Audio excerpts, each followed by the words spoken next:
Chapter 58. Instead of receiving any such letter of excuse from his friend as Elizabeth half expected Mr. Bingley to do, he was able to bring Mr. Darcy with him to Longbourn before many days had passed after Lady Catherine's visit. The gentleman arrived early, and before Mrs. Bennet had time to tell him of their having seen his aunt, of which her daughter sat in momentary dread, Bingley, who wanted to be alone with Jane, proposed their all walking out. It was agreed to. Mrs. Bennet was not in the habit of walking. Mary could never spare time, but the remaining five set off together. Bingley and Jane, however, soon allowed the others to outstrip them. They lagged behind, while Elizabeth, Kitty, and Darcy were to entertain each other. Very little was said by either. Kitty was too afraid of him to talk. Elizabeth was secretly forming a desperate resolution, and perhaps he might be doing the same. They walked towards the Lucases, because Kitty wished to call upon Maria, and as Elizabeth saw no occasion for making it a general concern, when Kitty left them, she went boldly on with him alone. Now was the moment of her resolution to be executed, and while her courage was high, she immediately said, "Mr. Darcy, I am a very selfish creature, and for the sake of giving relief to my own feelings, care not how much I may be wounding yours. I can no longer help thanking you for your unexampled kindness to my poor sister. Ever since I have known it, I have been most anxious to acknowledge to you how gratefully I feel it. Were it known to the rest of my family, I should not have merely my own gratitude to express." "I am sorry, exceedingly sorry," replied Darcy, in a tone of surprise and emotion, "that you have ever been informed of what may, in a mistaken light, have given you uneasiness. I did not think Mrs. Gardiner was so little to be trusted. You must not blame my aunt. Lydia's thoughtfulness first betrayed to me that you had been concerned in the matter, and of course I could not rest till I knew the particulars. Let me thank you again and again in the name of all my family, for that generous compassion which induced you to take so much trouble and bear so many mortifications for the sake of discovering them." "If you will thank me," he replied, "let it be for yourself alone, that the wish of giving happiness to you might add force to the other inducements which led me on. I shall not attempt to deny, but your family owe me nothing. Much as I respect them, I believe I thought only of you."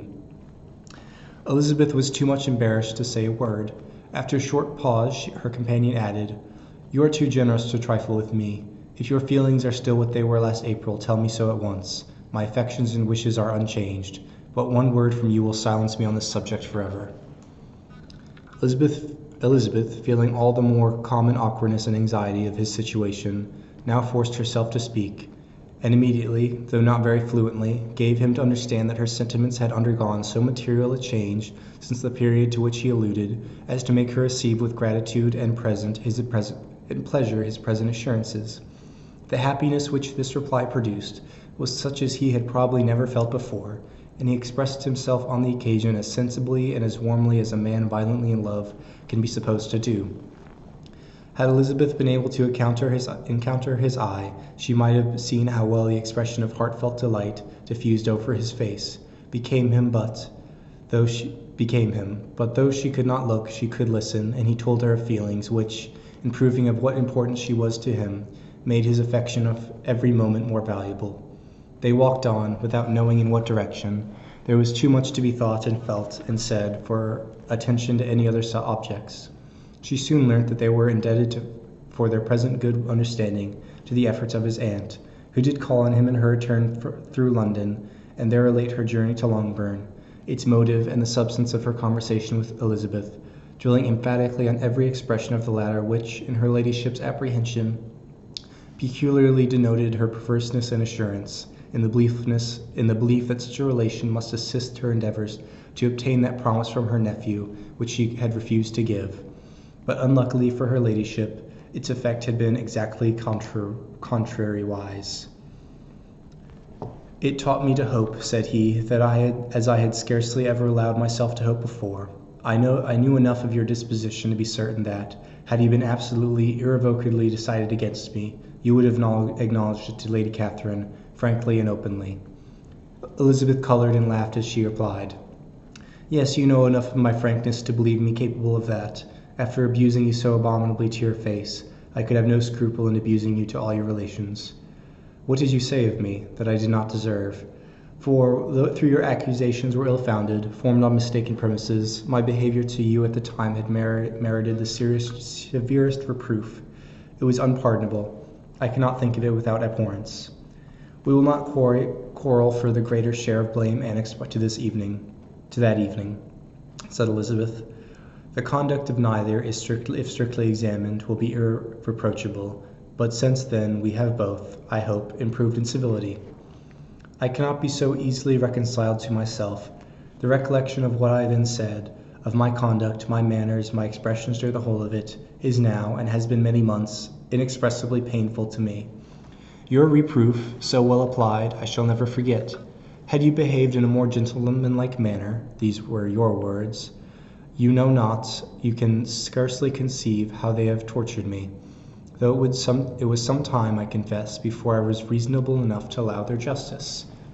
I was certainly very far from expecting them to make so strong an impression. I had not the smallest idea of this being ever felt in such a way. I can easily believe it. You thought me then devoid of every proper feeling. I am sure you did. The turn of your countenance I shall never forget, as you said that I could not have addressed you in any possible way that would induce you to accept me. Oh, do not repeat what I then said. These recollections will not do at all. I assure you that I have long been most heartily ashamed of it. Darcy mentioned his letter. Did it, he said, did it make you think better of me? Did you, on reading it, give any credit to its contents? She explained what its effect on her had been, and how gradually all her former prejudices had been removed. I knew, said he, that what I wrote must give you pain, but it was necessary. I hope you have destroyed the letter. That was one part especially, the opening of it, which I should dread you having the power of reading again. I can remember some expressions which might justly make you hate me. The letter shall certainly be burnt, if you believe it essential to the preservation of my regard. But though we have both reason to think my opinions not entirely unalterable, they are not, I hope, quite so easily changed as that implies. When I wrote that letter, replied Darcy, I believe myself perfectly calm and cool, but I am since convinced that it was written in a dreadful bitterness of spirit. The letter, perhaps, began in bitterness, but it did not end so. The adieu is charity itself. But think no more of the letter. The feelings of the person who wrote and the person who received it are now so widely different from what they were then, that every unpleasant circumstance attending it ought to be forgotten. You must learn some of my philosophy. Think only of the past as its remembrance gives you pleasure. I cannot give you credit for any philosophy of the kind. Your retrospections must be so totally void of reproach that the contentment arising from them is not of philosophy, but what is much better, of innocence. But with me, it is not so. Painful recollections will intrude which ought not, to be repelled. I have been a selfish being all my life, in practice though not in principle. As a child, I was taught what was right, but I was not taught to correct my temper. I was given good principles, but left to follow them in pride and conceit.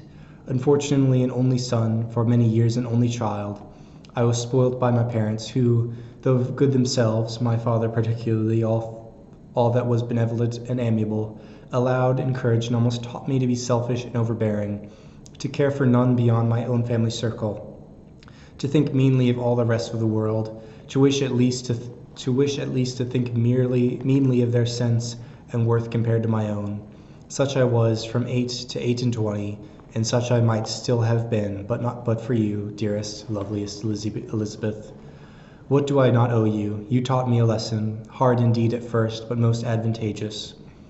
By you I was properly humbled. I came to you without a doubt of my reception. You showed me how insufficient were all my pretensions to please a woman worthy of being pleased. Had you then persuaded yourself that I should? Indeed I had. What will you think of my vanity? I believed you to be expecting my addresses. My manners must have been in fault, but not intentionally, I assure you. I never meant to deceive you, but my experience might often lead me wrong. How you must have hated me after that evening. Hate you. I was angry perhaps at first, but my anger soon began to take a proper direction. I am almost afraid of asking what you thought of me when we met at Pemberley. You blamed me for coming. No, indeed, I felt nothing but surprise. Your surprise cannot be greater than mine in being noticed by you. My conscience told me that I deserved no extraordinary politeness, and I confess that I did not expect to receive more than my due. My object, then, replied Darcy, was to show you, by every civility in my power, that I was not so mean as to resent the past, and I hope to obtain your forgiveness, to lessen your ill opinion, by letting you see that your reproofs had been attended to. How soon any other wishes introduced themselves I can hardly tell, but I believe in about half an hour after I had seen you.